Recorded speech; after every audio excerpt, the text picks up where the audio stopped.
what's happening with our body language? We're going to be heading back into these groups. We're going to be working together. We're going to be in a room together for the first time for many of us in over a year. And it's a good time for us to start thinking about what's happening with my body, right? What's going on? What am I communicating?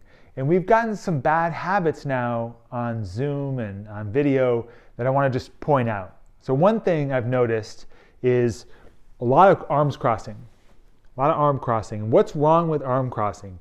A lot of people will say, I'm just cold, or it's just more comfortable that way.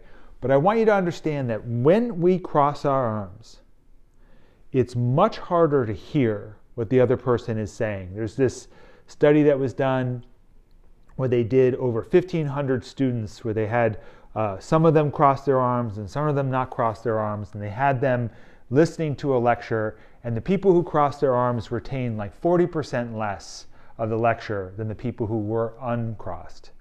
Now, why is that important? Well, there's a defensiveness, a contraction, a kind of blocking that we do when we cross our arms. And it doesn't really make any difference if you think you're blocking or if you have any defensiveness in you. It really just, I want you to think of it, doesn't matter. Think of it as like you're learning to ski, and it's like you're not using your hips, so you got to learn how to use your hips. So you got to learn how to bend your knees. It's just learning how these biomechanics affect the relationships that you have around you.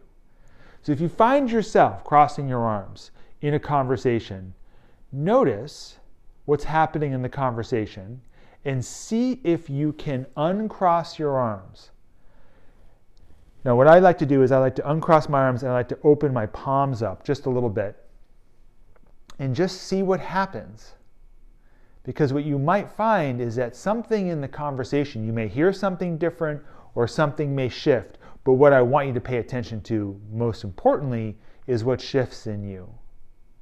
The uncrossing of your arms, the ability to unwind, may create some openness inside you, which could open up your mind, but could also open up the dialogue between you and the other person.